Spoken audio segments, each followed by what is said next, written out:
Yes! Rito sir! Kami po ay lalaban hanggang dulo.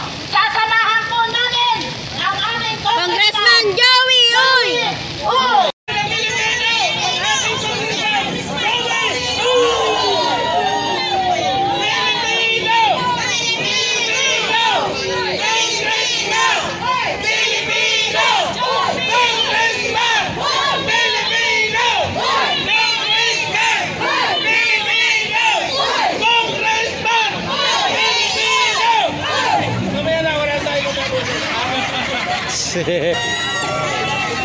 Basta ano, ito ay laban, hindi lang laban ni Joey Uy. Ito ay laban ng 64,000 mahigit taga Distrito 6. Kaya hindi tayo aatras. Ayun. Wala na, bulok na yung last week, Wednesday, naglabas po ng decision ng COMELEC Second Division na dinidisqualify po ang ating congressman, Joey Uy. So, pwede bang hingyan natin ng konting background? Sino po pwede magbigay ng konting background tungkol dun sa kaso na pinay sa ating congressman? mga kapitan, Chairman. mga chairman. Okay, sige. So, para po sa kalaman ng lahat, okay, last week, nag-file ng petition for disqualification and cancellation ng certificate of candidacy ng ating pong katunggali. Ano po ang naging basis niya? Sabi niya, hindi daw po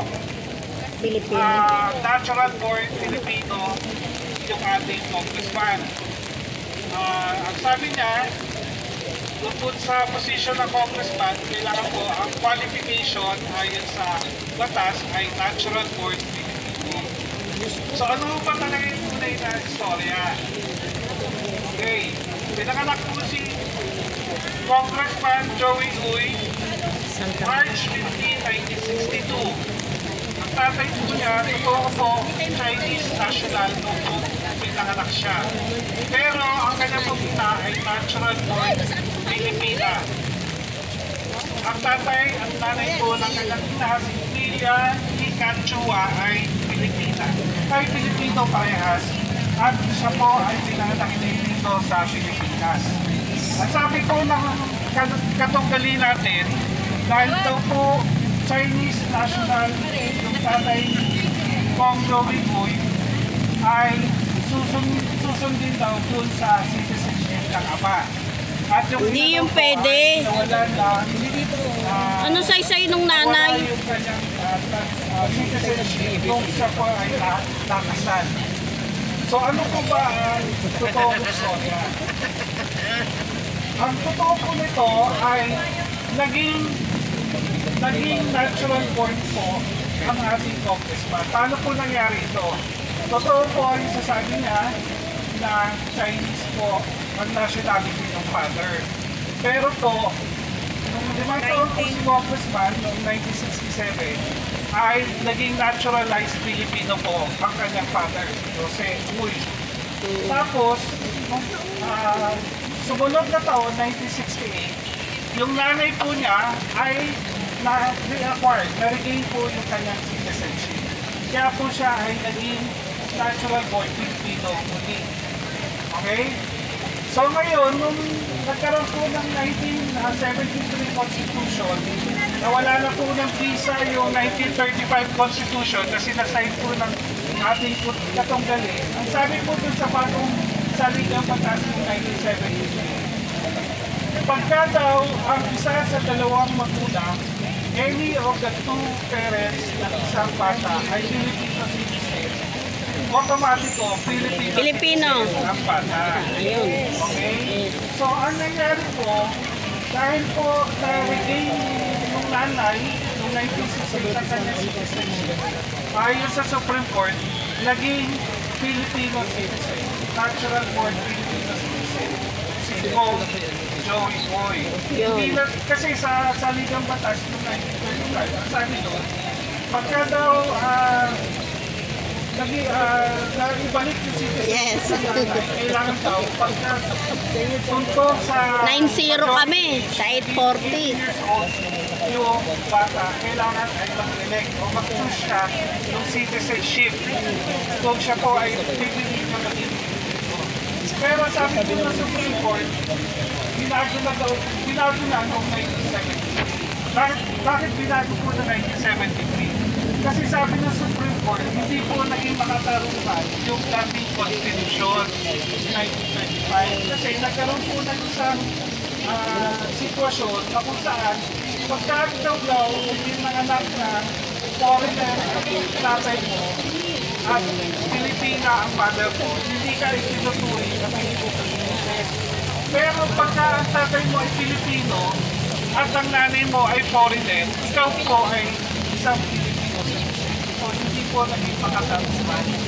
Kaya sabi ng Supreme Court, nung na-ratify ang 1973, sabi niya, automatic na. Pagka ang nanay mo ay Filipino citizen, kahit hindi ka pa tumadating sa edad na 18 years old, ay naisalin yung citizenship ng ina doon sa bata. Sa anak. Tapos sabi po ng Supreme Court, Kala ko nakapatong yung na sa payong. mga ginagawa ng isang citizen na siya po ay bumoto, siya po ay tumakbo, siya po ay nanalo, siya po ay natungkulan, siya po ay nagkaroon ng hanap buhay, nagkaroon ng mga ari-arian, yan po ay, sabi niya, formal manifestation na pinili mo ang pagiging Pilipino. Okay, kaya malinaw na pinabaluktot ko ang ating kalaban yung batas. Hindi po nilang sinasabi na kesyo Chinese yung tatay kung pinanganak nyo ay isang po daw siya Chinese. Hindi po totoo yun. Hindi po ganun ang ating batas. Ang ating batas ay makatarungan. Yan po ay tumatayo para sa interes ng bawat Pilipino. Hindi po dapat tinatanggalan ng karapatan para maging isang Filipino citizen ang sino mang Pilipino. Okay? Tama! Yan po ang kanyang yan po konting background lang, no? So ngayon, samantalahin po natin ang pagkakataon ito habang hinihintay po natin ang ating mga abogado para hihintay yung salupin ng ating mga chairman. Marami po nakiisa dito ng mga chairman na gusto rin po nila sabihin ang kanilang mga opinion. Okay? Ngayon, nandito si Chairman Kiko Blanco. Chairman Kiko Blanco, nandiyan naman. Chairman Eric Bistro. Ito po. Ay, ito. So, yan lang po natin ang konting Chairman din yan, chairwoman, yung katabi mo. naninindigan ng ating chairman. Eric Bistro po sa Kabarangay 871 Calzada. Hello po. Ito na po sa aking paniniwala. Ang nagservisyo sa Pilipino. Ibig sabihin Pilipino. Ako, sa konsyal at yung congressman, isa lang ibig sabihin yun, gusto ng Pilipino. Kaya Pilipino, ang ating congressman, Joey Uy. Ayan, narinig niyo po, sinabi ni Chairman Bistro. Kung tutusin, ay mas Pilipino pa ho si Congressman Joey Uy. Kumpara sa pa natin mga mamamayan, dahil siya po ay nagsitin, siya po ay nagsakripisyo para sa atin. Kaya may tuturin na puso niya at isip niya ay tunay na Pilipino. Ngayon po, pakinggan naman natin si Chairman Kiko Blanco.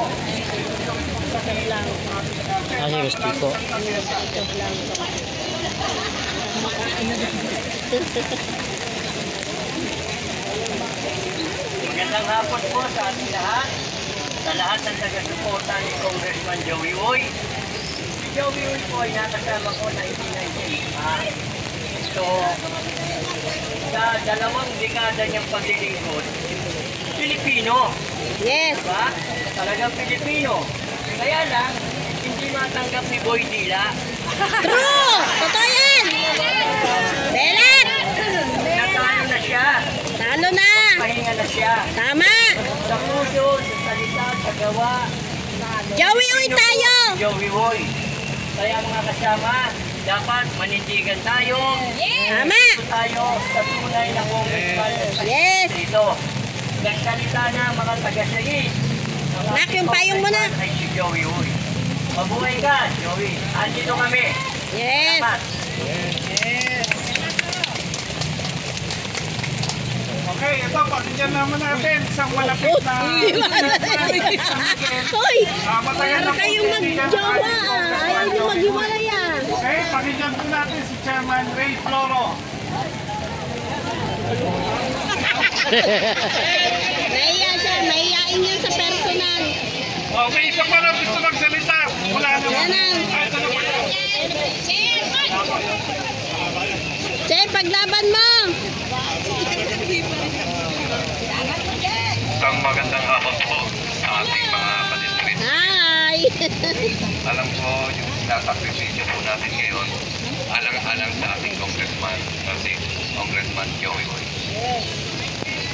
Nung araw pa po kami magkasama itong taong to, nung siya'y tumatakbo bilang isang konsyal. Kung natatandaan nyo, independent yan, kasama ko na po yan. Ito po. Sisigurado ko po sa inyo na ang puso nito ay nasa pagsiservisyo at hindi para gawing negosyo ang paglingkod sa konseyo. Ano po? Kaya hanggang maaari, sa habang panahon, nandito po ang ating congressman, suportahan po natin siya. Yes. Bigyan po siya natin ng lakas ng loob. No? Kasama po tayo sa tagumpay ng ating congressman, si Congressman Joey Uy. Yun lang po. Pasensya na po. Medyo hindi tayo nakaprepara. Binigla po ni Kuya Mimoy.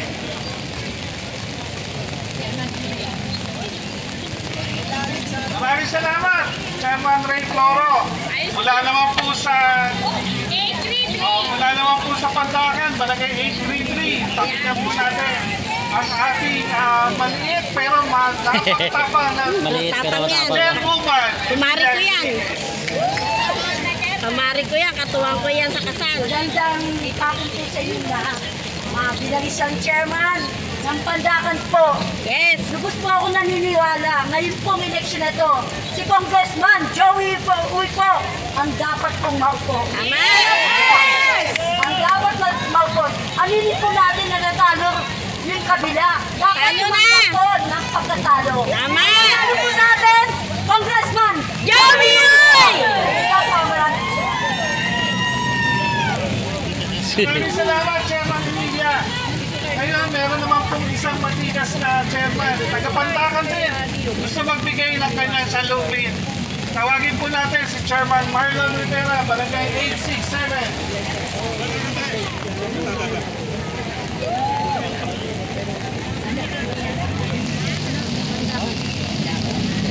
Magandang hapon po. Sa tingin po naman natin, hindi naman po itong Miss Universe, di ba? Yes. Na may second placer.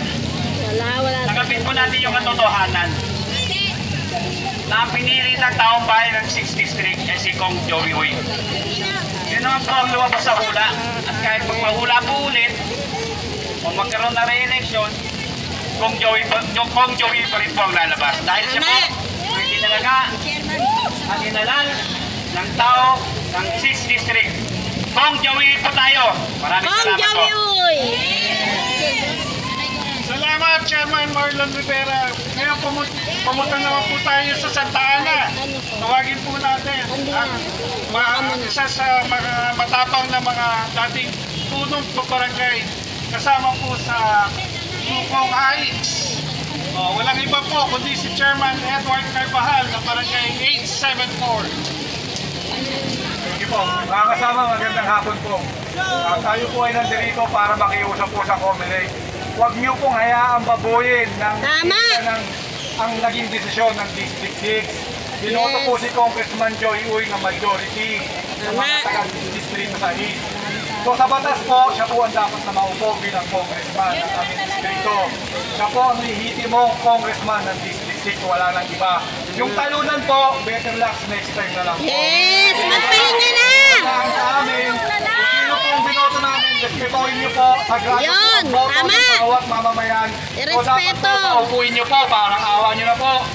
Respeto ang boto ng taong bayan! Joey mo ay paglalaban namin hanggang sa dulo. Maraming po salamat! Respeto sa boto ng District 6! O yan, narinig nyo ha, sabi ni Chairman Carvajal, better luck next time daw. Okay, so sana nakikinig po ang ating mga Wala na! Uy na kagalagan ng mga commissioner ng Comelec. Okay naman, pakinggan naman natin isang dating chairman din sa Santa Ana. At area manager po natin sa Santa Ana, no? Walang iba, pakinggan po natin ang ating mahal at masipag na chairwoman, Gandhi Isguera.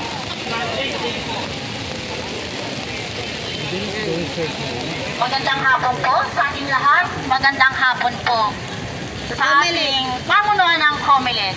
Nandito po kami taga-Distrito 6 upang sumuporta po sa aming butihing Congressman Joey Uy na tunay pong hinalal ng Distrito 6. Ang panawagan po namin ay justisya at katarungan para sa Distrito 6. Boses ng bayan ay boses ng Diyos. Kaya kami ay nakikiusap, Comelec, huwag kumuli. Tagumpay ng bayan, huwag po natin nakawin. Tama! Respeto po natin ang kagustuhan po ng mamamayan. Yes! Distrito 6, kami po ay lalaban hanggang Tama! dulo. Sasamahan po namin ang aming Congressman Joey Uy! Uy! Maraming salamat po. Hey! Joey Uy!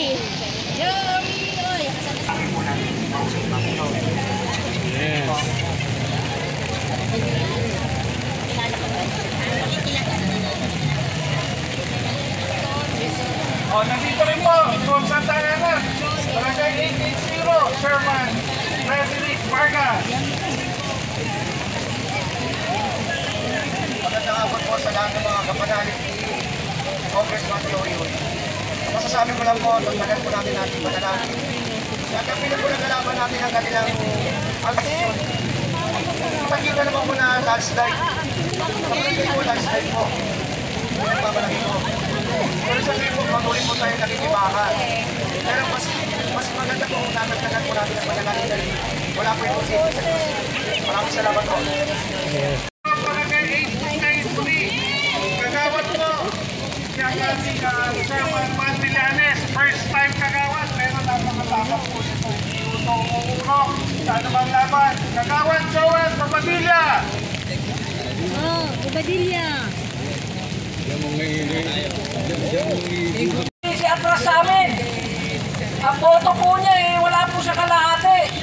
Nananawagan ako kay Comelec. Pagbigyan niyo naman po kami. Gusto namin ng pagbabago. Gusto namin ng bagong simula sa Distrito 6. Gising, Comelec! Baka palitan po natin ang pangalan niyo. Gawin natin Comelec. Di ba? Komunista. Taong bayan po nagluklok. Huwag po kayo ang magdesisyon. Ang nagdesisyon, taong bayan, kaya nagkaroon nga ng botohan Para kita nagkaroon ng eleksyon. Yes! Wala nang eleksyon. Select na lang, select. Wala nang eleksyon, ganun na lang gawin nyo. Gising, Comelec. Magandang gabi po sa inyo, magandang hapon. Narito po kami sa mga tao sa Comelec. Nandito po lahat ng mga supporters ni Kong Joey Uy upang hinihingi po namin ng iyong katarungan dahil sa mga Distrito 6 gusto po na magiging congressman si Joey Uy. Dahil wala pang pagbabago. Ang mga tao, lagi po maraming dahilan. Bigyan niyo po ng pagkakataon si Congressman Joey Uy na siya po ang uupo na magiging congressman ng Distrito 6. Maraming salamat po. Gising, Comelec! Gising! Hindi tumawa yan. Sa pamunuan ng Comelec, kami pong mga taga-Distrito 6 ay humingi po sa inyo ng katahimikan. Ang nanalo po sa aming distrito ay si Kong Joey. Sana po bigyan niyo naman po ng pagkakataon ang aming distrito na manahimik. Huwag niyo na pong guluhin ang natapos na halalan. Kasi po, gusto ng mga Distrito 6 ang matiwasay na pagbabago. Ginugulo niyo po ang halalan. Kayo po ang nag-aano nang gugulo Pagbigyan po natin ang nanalo. Respeto po natin ang botante ng Distrito 6. Bumoto po sila na ayon po sa patakaran ng ating batas. Kaya maaari po sana, irespeto po ninyo kung sino po nanalo. Kasi kung isa po yung nanalo, hindi po manggugulo ang kabilang panig. Kaya kami po yung nananawagan sa inyo, irespeto po ninyo ang mga nanalo na sa Distrito 6. Maraming salamat. Maraming salamat, Kagawad Lilia Gomez. Ang ganda ng mensahe mo, no? Katahimikan yan po ang nahanap namin lahat dito. Sana matahimik na kami at makaupo na ang aming Congressman Joey Uy. Ngayon naman po, tawagin po natin sa malapit na at matagal na leader ng ating Congressman, ating chairman, at napakasipag po nito ng Tumutulo naman to rin. tawagin po natin